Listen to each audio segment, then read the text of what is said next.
keen composter wants to know if they can compost an old cotton shirt. Well, yes, you can. I've done it. I've even composted old cotton undies. But what I found, not surprisingly, is the elastic didn't break down, so you have to throw that bit out. Any natural fibre will break down, and in a good composting environment, it can happen within a couple of months. So give it a shot. People always want to know about using citrus peel or onion skins in your compost. Well, as long as you don't overdo it, that's fine. Chop the pieces up small and you can use them no problem at all. If you do see little vinegar flies floating around, that tells you it's too acidic and there's too much material in there. So put some dry material, sawdust or pea straw or something like that in there just to counteract that acidity. But fine to use them. A standard is a plant which is grown or trained to have a straight stem without any branching and a head on top. Now, the head can either be rounded or it can be a weeping standard.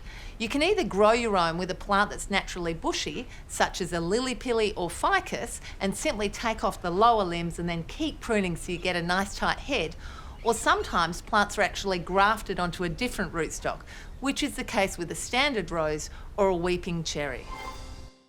What is variegation?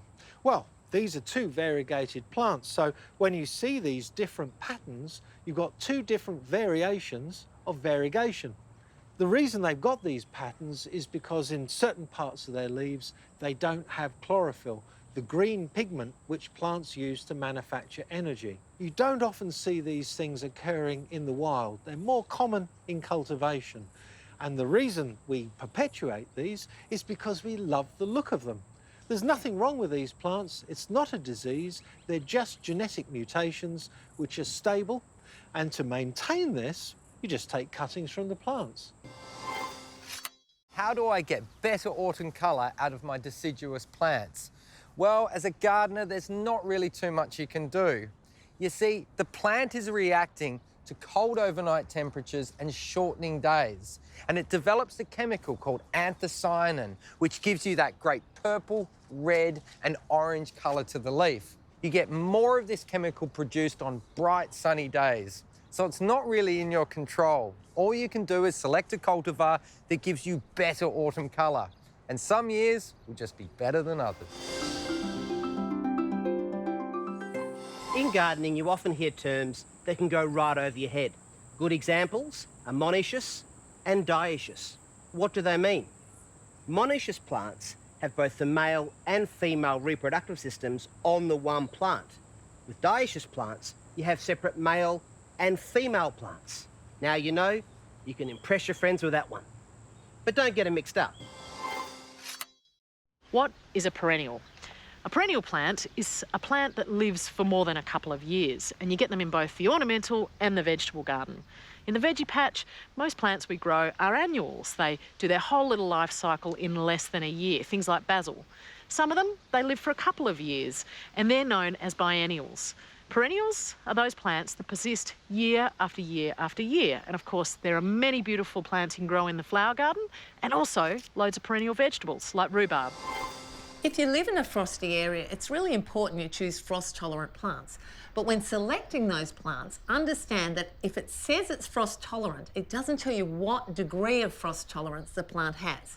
So a plant that will take -1 mightn't take -2 or -4, and similarly, a plant that can tolerate -4 mightn't take -6 or -8. So the important thing is to understand how cold your frosts get, how many frosts you get in a season, and if they occur regularly or just occasionally, and then find out how frost tolerant your plant is. Ever wondered how long plants can live? Well, some plants, they only hang around for a season.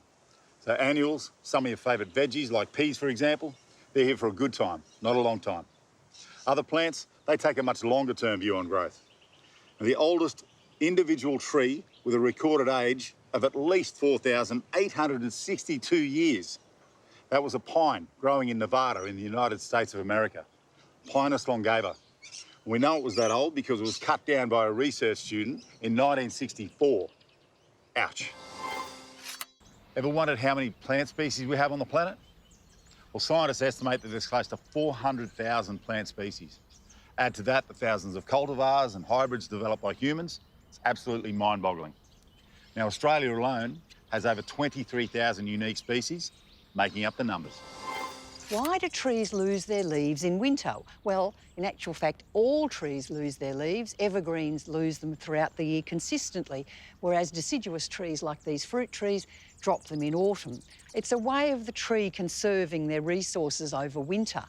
And as the temperatures fall and the daylight hours get shorter, the plant produces auxins. They plant hormones that actually cause the leaves to sever from the branches, and hence they drop. With so much emphasis on water conservation these days, you've probably heard reference to the term water table. So what is it? Well, it's the boundary under the ground that separates the unsaturated zone from the saturated zone. Above the water table, the pore spaces between particles of soil and rock are filled with air, whereas beneath the water table, they're filled with water. In some areas, trees will get their roots down to the water table in order to survive. If you've got a garden bore, it'll be sunk beneath the water table to pull up water for irrigation. In some places, like Perth, many of the wetlands are actually expressions of the water table. And if you over-fertilise, nutrients can get down to that water table and move into wetlands and the river, causing pollution. And that's why it's important to know what it is.